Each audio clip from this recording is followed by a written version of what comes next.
Hello and welcome back to Tinker Talks Guns.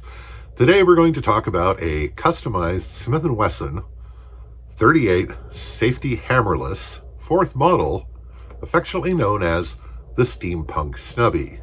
This has gotten a lot of interest and a lot of comments over the years on social media, and at least one person on the channel requested to see some more range time with it, so I thought I would oblige. But before we get to that, I'd like to thank my supporters on Patreon. All of this costs money: ammunition, reloading components, guns, and you're very, very helpful. Thank you very much. If you'd like to join my supporters, there's a link to Patreon in the description below. Now, I have talked about this gun quite extensively in another video on the 38 Smith & Wesson cartridge, and I will put a link to that in the description below. You can only see so much from there, so let's go to the tabletop.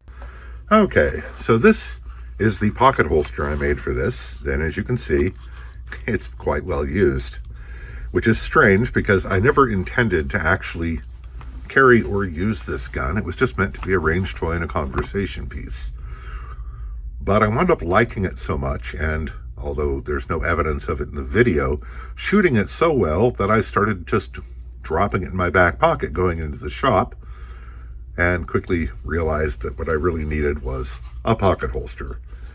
So this rode in my back pocket for many a day in the workshop and around the property. And it is, for those of you not familiar with the double action safety hammerless, it is a top break revolver chambered in 38 Smith & Wesson, which is a not terribly powerful cartridge. But hey, it was the 19th century. What are you going to do? So, in operation, you push up on the T-bar here, and then when you swing the barrel open, the ejector kicks the empty shells out, and you're ready to reload. And when this system was introduced, it was quite a revolution because the previous option for most American revolvers had been opening up a gate on the side and loading one chamber at a time. So this was much quicker.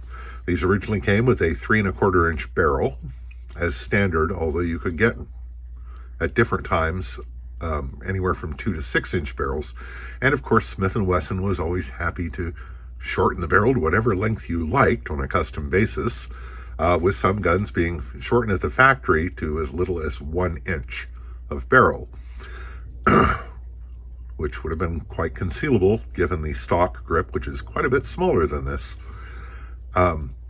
This one has a 1 5/8 inch barrel, a custom brass front sight, and it's interesting because the rear sight is practically non-existent. The thing is that with the barrel this short, the sights are so close together that you can hold both sights in focus at the same time, which means you can get really surprising precision out of this. When I was shooting it all the time and was on my game, I could fairly routinely shoot palm-sized groups at 25 yards. I have big palms, but that's neither here nor there. The grips are probably the 3rd or 4th set of grips I tried on this. These are select grade desert ironwood, and a book match set of wooden scales went into the making of these.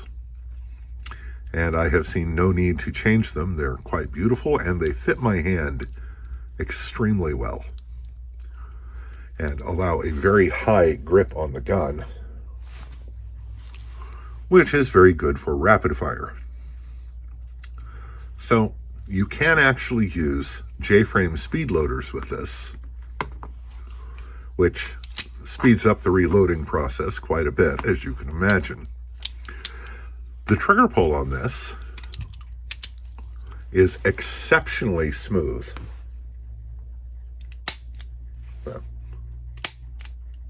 But heavy.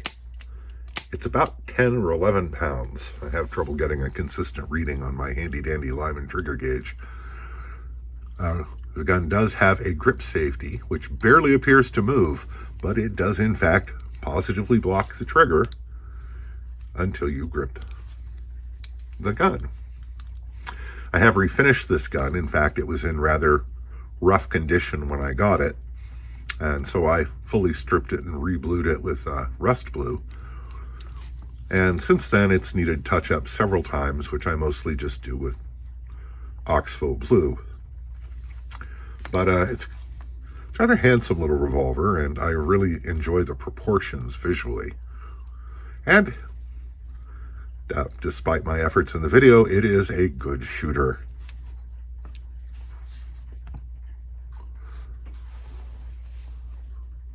As I said, I did carry this quite extensively, and even out in public as a pocket piece with the pocket holster. But times change, needs change, and largely I don't much carry revolvers anymore, let alone small, relatively anemic revolvers. But I love the gun. I've put probably between 3,000 and 4,000 rounds through it. Most of them hotter than factory ammunition, and it's weathered it just fine. So the people who say, oh, well, the old guns weren't made to be shot as much as we shoot guns today, maybe they were, at least the good ones. So that's the Steampunk Snubby in a little more detail.